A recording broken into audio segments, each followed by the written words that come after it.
할렐루야. 오늘도 새날을 주신 하나님을 찬양합니다. 어제는 거룩한 주일을 보내고 또 새로운 한 주간을 시작합니다.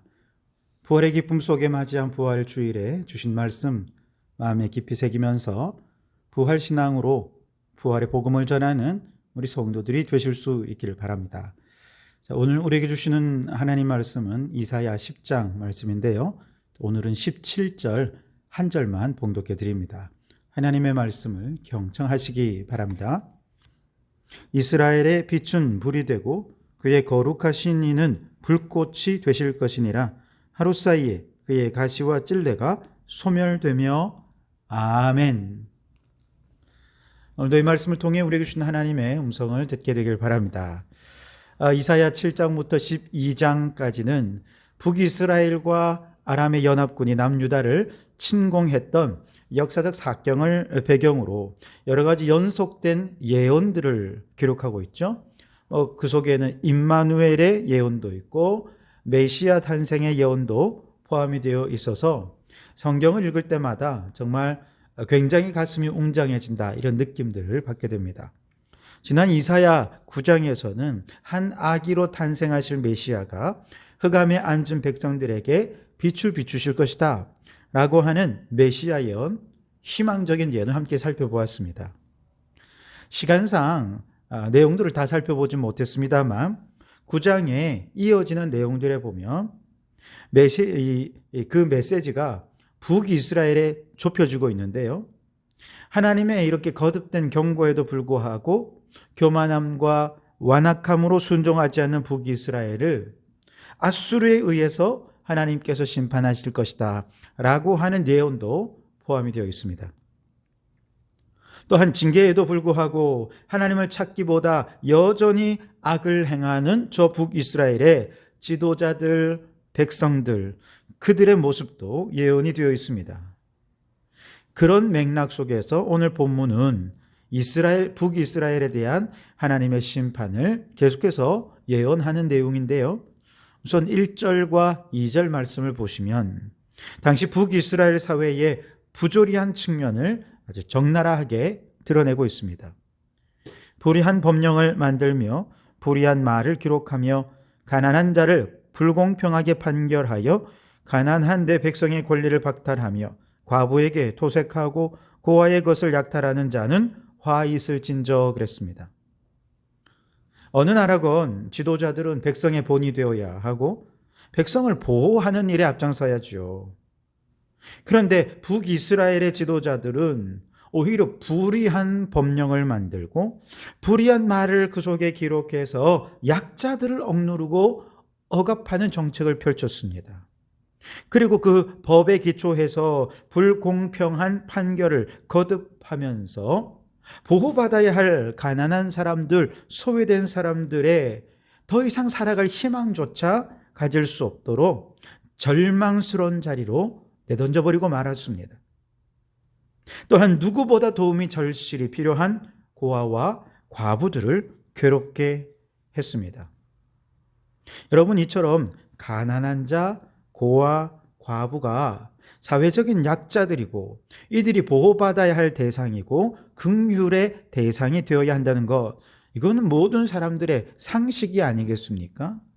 그런데 북이스라엘에서는 이와 같은 상식이 다 무너져 버렸습니다. 가난한 자, 고아, 과부와 같은 약자들 오히려 박해하고 착취를 자행하는 일들, 지도자들이란 사람들이 이런 일들을 비일비재하게 감행했던 것이죠.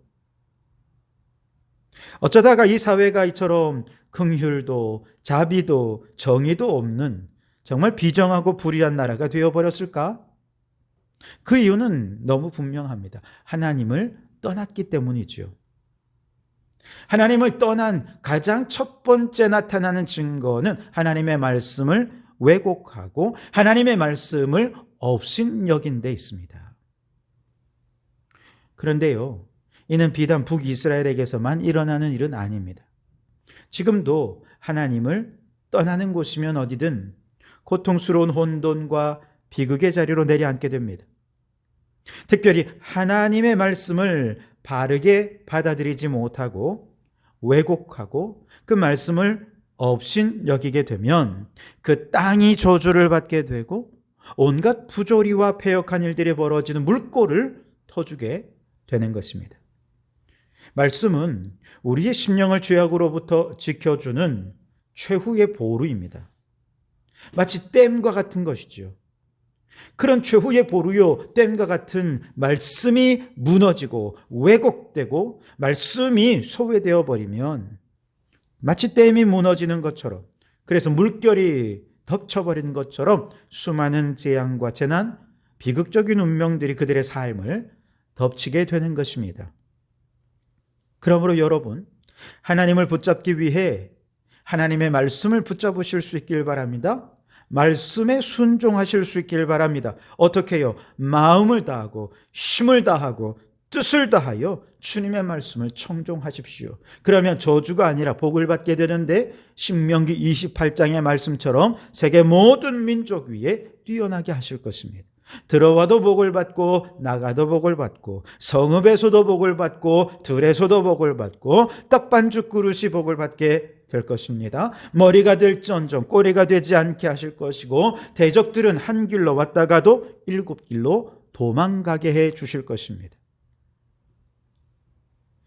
그러니 말씀을 떠나서, 하나님을 떠나서 북이스라엘이 저주와 진노의 대상이 되었던 바로 이런 역사적 사실을 반면교사로 삼아서 오늘 우리는 말씀을 붙잡고 하나님을 붙잡아서 축복의 대상이 되는 성도들이 되실 수 있기를 주님의 이름으로 축원합니다.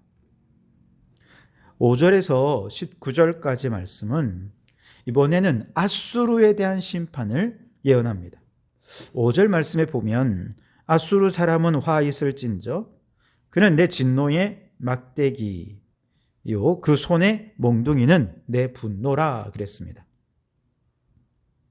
아수르는 하나님의 진노의 도구로 쓰임받아서 아람을 멸하고 북이스라엘을 멸하였습니다.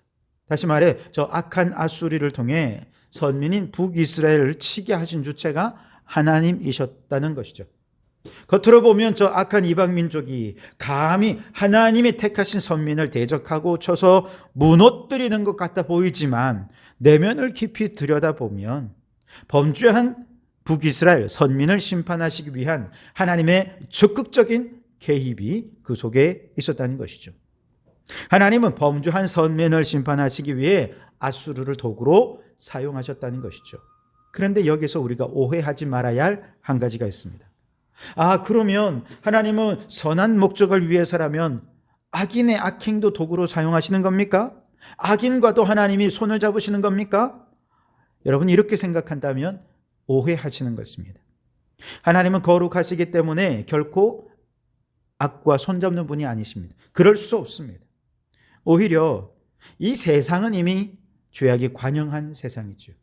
그래서 단 하루라도 아니 단 1초라도 하나님께서 그 악을 억제하지 않으신다면 이 세상은 사람이 살 수 없는 지옥 그 자체가 되고 말 것입니다. 혼돈 그 자체가 되고 말 것입니다. 그나마 하나님께서 강한 권능으로 악을 억제하시기에 이 정도라도 질서가 유지되고 있는 것이죠. 불쑥불쑥 튀어나오는 저 악은 주님께서 이렇게 최선을 다해 악을 방어하고 계심에도 불구하고 그런 악들이 불쑥불쑥 튀어나오는 거예요. 그런데 하나님은 종종 그러한 악들의 악행까지 사용하셔서 서로 합력하여 하나님의 선을 이룰 도구로 사용하시는 것이죠. 특별히 심각한 악을 억제하고 악을 징벌하기 위한 도구로 넘쳐나는 악을 선용하시는 것이 하나님이 행하신 일이라는 것이죠. 즉 하나님이 선을 위해 악을 활용하시는 것이 아니라 이미 넘치는 악을 변형해서 하나님의 선한 일들 감당할 수 있도록 합력하여 선을 이루게 하시는 분이라는 것이죠. 그러니 여러분, 악한 자로 인해 고난을 당하고 혹시라도 그 악으로 인해 내게 위기를 당한다라면 우리는 그것이 혹시 넘치는 악을 하나님의 징계의 도구로 선용하고 계신 것은 아닌지 스스로를 돌아볼 수 있기 바랍니다. 하나님의 내가 심판의 대상이 된 것은 아닌지 스스로를 돌아볼 수 있어야 돼요. 그래야 빨리 깨닫고 돌이켜서 더 이상 악이 침범하지 못하도록 그렇게 막아내고 하나님의 백성으로 다시 회복될 수 있는 것이죠. 아수르의 악행은 하나님의 진노의 도구로 선용되었습니다. 그러나 이들은 자신들이 하나님의 도구였다고 생각하기보다 오히려 우리가 용감해서 우리 군사력이 대단해서 이렇게 사마리아도 멸했고 다메섹도 멸한 것이야 라고 생각했다는 것이죠. 13절에 보시면 그의 말에 나는 내 손의 힘과 내 지혜로 이 일을 행하였나니 나는 총명한 자라 열국의 경계선을 걷어치웠고 그들의 재물을 약탈하였으며 또 용감한 자처럼 위에 거주한 자들을 낮추었으며 그랬습니다. 그들의 지혜, 그들의 능력, 그들의 총명이 열국의 경계선을 걷어치워버렸다는 것입니다. 이처럼 분수를 넘어서고 하나님의 심판의 도구라고 하는 신분을 망각한 아수르는 하나님의 징벌의 대상이 될 수밖에 없는 거죠. 12절에 보시면 그러므로 주께서 주의 일을 시온산과 예루살렘에 다 행하신 후에 아수르 왕의 완악한 마음의 열매와 높은 눈의 자랑을 벌하시리라. 그들의 악한 마음의 열매와 높은 눈, 교만한 눈의 자랑을 벌하시겠다. 하나님께서 작정하셨다는 것이죠. 하나님께서 그들의 악행을 선용하십니다. 그러나 그렇게 선용하셔서 하나님의 도구로 쓰임받은 후에도 계속해서 그 악행을 멈추지 않고 교만하고 여전히 그 마음이 완악하다면 그들은 결국 그들이 행한 악행으로 인해 벌을 받고 멸망당하게 될 것이다 라는 것이죠. 그래서 오늘 17절 말씀에 보면 이스라엘의 빛은 불이 되고 그의 거룩하신 이는 불꽃이 되실 것이니라 하루 사이에 그의 가시와 찔레가 소멸되며 그랬습니다. 하나님은 심판의 불이요 불꽃이 되실 것이라는 겁니다. 여러분, 나무에 불이 붙으면 그 나무는 하얀 재로 남고 말죠. 하나님께서 아수르를 그렇게 뜨거운 불로 태워 소멸시켜 버리실 거라는 겁니다. 그런데 아수르를 심판하시는 하나님은 원래 이스라엘의 빛이셨습니다. 즉 하나님은 그의 택한 백성에는 불이 아니라 빛으로 나타나십니다. 그 빛은 태워버리는 빛이 아니고 밝히 비추는 빛이셨습니다. 어두운 길에서 빛이 있어야 바른 길을 갈 수 있는 것처럼 하나님께서는 택하신 백성들에게 빛이 되어 주십니다. 그러나 심판받을 자들에게는 어떻게 되십니까? 그 빛이 소멸하는 불로 변합니다. 뜨거운 불꽃이 되고 맙니다. 그렇기 때문에 여러분, 오늘 여러분들을 향한 하나님의 빛이 소멸하는 불이 되지 않도록 그 하나님을 두려워하시기 바랍니다. 북이스라엘은 그들을 향한 하나님의 빛을 진노의 불꽃으로 변화되게 하고 말았습니다. 반면에 오늘 우리는 하나님께서 우리에게 비추시는 그 빛으로 더 겸손해지고 더 거룩해져서 하나님이 이끄시고 인도하시는 길을 따라 거룩하고 선한 하나님의 백성의 삶을 살아가야 할 줄 믿습니다. 그러므로 여러분, 오늘 우리에게 비추는 하나님의 빛이 소멸하는 불, 타오르는 불꽃으로 그 불에 우리가 심판되는 자들이 아니라 오히려 그 빛을 따라 저 천국까지 선하게 인도함을 받는 저희들이 될 수 있기를 주님의 이름으로 축원합니다. 기도하겠습니다. 주님, 완악하고 패역한 이 세상이 교만하여 하나님을 떠난 그의 백성들의 징계의 도구가 되지 않게 하옵소서. 혹 하나님의 징계가 임할 때 그것을 깨달을 수 있는 영적 민감함을 주시고 속히 돌이키게 하옵소서. 주님은 심판받는 자에게는 소멸하는 불이 되지만 주님의 택하신 백성에게는 앞길을 비추는 빛이 되십니다. 주님의 빛이 불이 되지 않도록 늘 하나님의 뜻을 따라 살게 해 주시옵소서.